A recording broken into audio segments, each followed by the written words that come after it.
Hi, this is Cheryl. I'm going to do a different kind of tarot reading today. I shuffled cards from 4 different decks and I put a stone with each deck. The first deck has a clear quartz.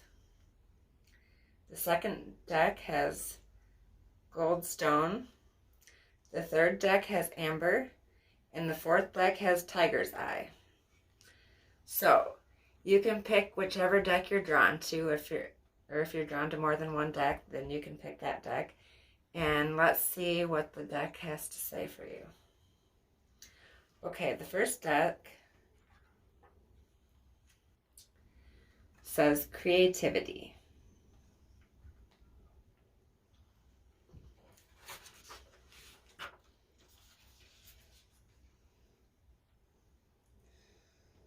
From the alchemy of fire and water below to the divine light entering from above, the figure in this card is literally possessed by the creative force. Really, the experience of creativity is an entry into the mysterious. Technique, expertise, and knowledge are just tools. The key is to abandon oneself to the energy that fuels the birth of all things. This energy has no form or structure, yet all the forms and structures come out of it. It makes no difference what particular form your creativity takes. It can be painting or singing, planting a garden, or making a meal. The important thing is to be open to what wants to be expressed through you. Remember that we don't possess our creations. They do not belong to us. True creativity arises from a union with the divine, with the mystical and unknowable. Then it is both a joy for the creator and a blessing to others. Creativity is a quality that you bring to the activity that you're doing. It's an attitude, an inner approach, how you look at things. Not everybody can be a painter, and there's no need also. If everybody is a painter, the world would be very ugly. It would be difficult to live, and not everybody can be a dancer, and there's no need. But everybody can be creative. Whatever you do, if you do it joyfully, if you do it lovingly, if your act of doing is not purely economical, then it is creative. If you have something growing out within you, if it gives you growth, it is spiritual, it is creative, it is divine. You become more divine as you become more creative. All the religions of the world have said God is the creator. I don't know whether he is the creator or not, but one thing I know, the more creative you become, the more godly you become. When your creativity comes to a climax, when your whole life becomes creative, you live in God. So he must be the creator, because people who have been creative have been closest to him. Love what you do. Be meditative while you are doing it, whatsoever it is. And that is the card with the clear quartz, creativity. And the second deck is with the gold stone. And the cards that came out are grateful optimism, joyous view of the future, and summoning power, instinct, intellect, and control.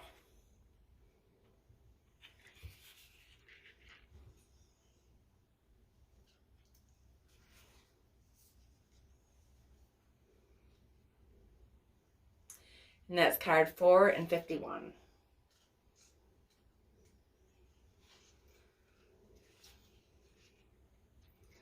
Summoning power. This priestess of the night is summoning the power of the full moon and channeling it to the wild wolves beside her. She is calm and in control. The wolves stand at attention, with the energy of quiet strength resonating from above. This card is telling you that you have far more power than you realize. There may be something in your life, perhaps a relationship or recent challenge, that you have felt powerless to handle. If so, it's time to focus on your own intellect and instinct on the issue at hand. Then muster the courage to take the necessary action. It may also be the time to harness the unhealthy patterns that you have left unchecked. Indulgences and addictions might seem to have the upper hand, but your wild impulses can absolutely be tamed. Remain peaceful but persistent in this noble pursuit of self-honoring and self-control. Be honest about your ability to prioritize your higher needs. When you summon the quiet yet powerful light of your soul, your intuitive strength becomes a central force in your own life and a resonant voice in the world. Affirmation: I am strong and self-directed. I bring my inner power to every area of my life. And the second card is number 51, Grateful Optimism.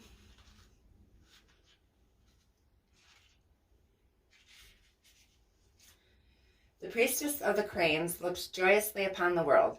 Light radiates from her brow chakra, projecting thoughts of great hope and optimism. Her heart center vibrates with feelings of grace and appreciation. Her hands are held in the mudra, a prayerful position at her third chakra, where life force energy is generated.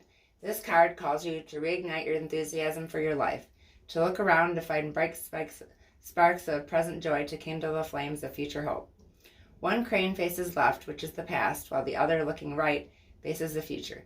This is a reminder that your appreciation for the present is inextricably connected to your optimism for the future and to the dreams and desires you will achieve.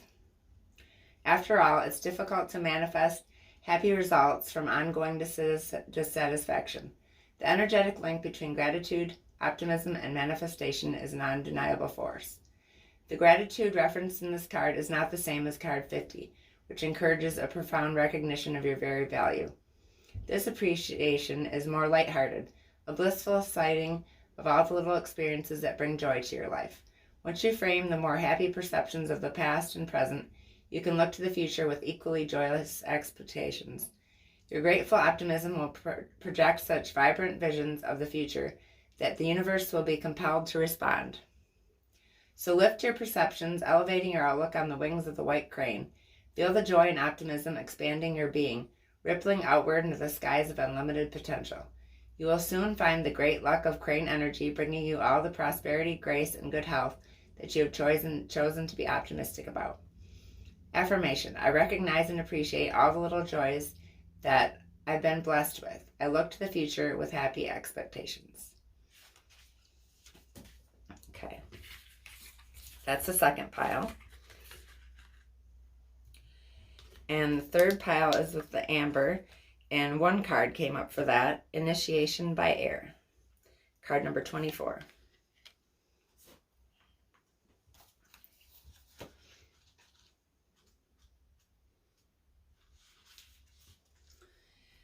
You have a strong and powerful mind. The mind can be a great asset. It can bring comfort, peace, and strength as you take your spiritual journey.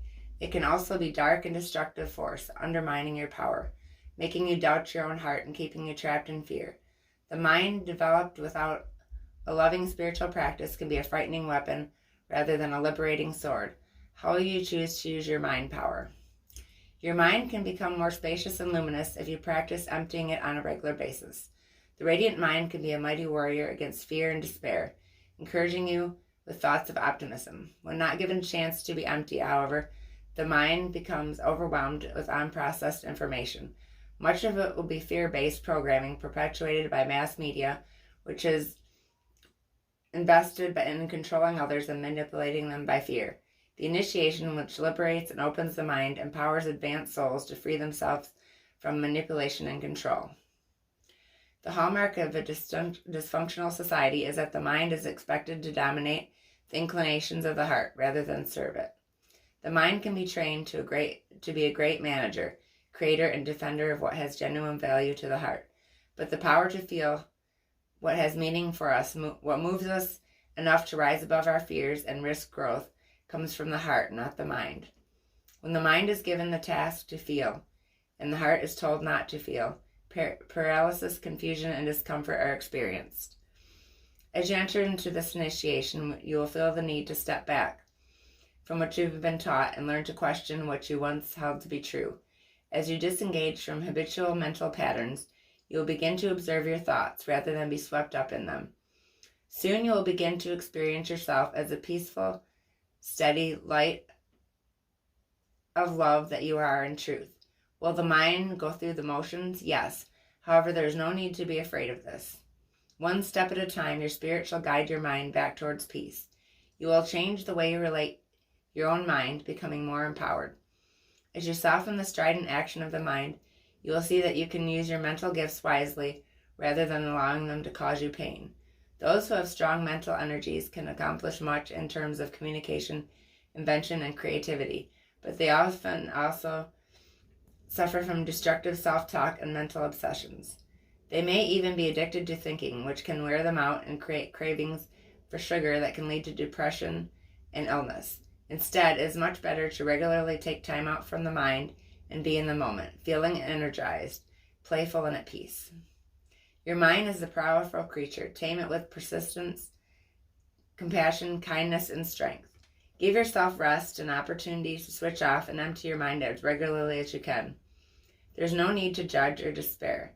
This is an advanced initiation and one that is brought to you only when you are ready. Consider it a sign of your spiritual progress. The world will benefit from you as soon as you learn to handle your mental energies more constructively. This oracle is indeed an omen of greater peace and happiness in your imminent future. I call upon the unconditionally loving ones to help me empty and refresh my mind, renewed in eternal love. May I express my freedom in making wise decisions that create joy and love in me and in the world. I ask for divine mercy, compassion, and protection, and instruction to assist me in bringing my mind into loving consciousness. May the light of the divine shine unobstructed through my mind, bringing peace to the world. May the unconditionally loving helpers of humanity help bring light, healing, and joy to the minds of all. Through my own free will, so be it. And that was the third pile. And the fourth pile is the Tiger's Eye. And 3 cards came out from this pile. Number 4, number 17, and number 27.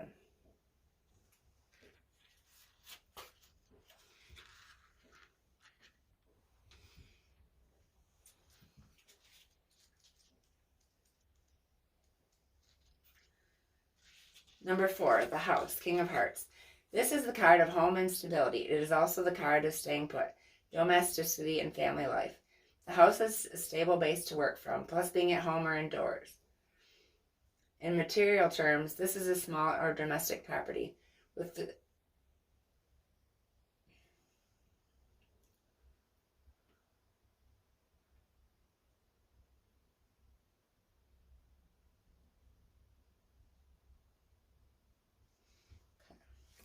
next card is 17. That's just if it was with other cards, then it would have other meanings, but none of the other cards popped up. The next one is the Stork, Queen of Hearts. The stork represents change, restlessness, migration, and upheavals. It also symbolizes the birth of a child, change of scene, or a spring clean.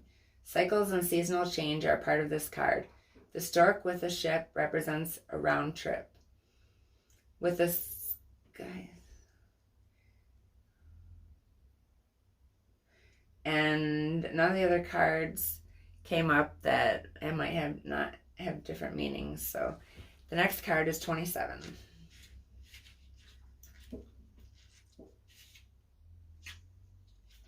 The Letter, 7 of Spades. This card stands for written or electronic communication, including letters, emails, instant messaging, or invitations. The written word is important here, and news may soon arrive. Combined with the stork, this would be a newsletter or circular.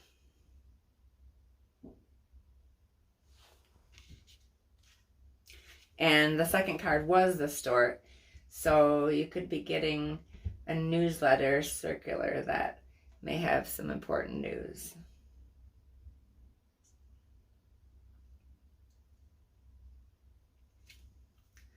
And that is all the cards for today. And this is the first time I've done a pick a card, so I hope you enjoyed it. It was something different.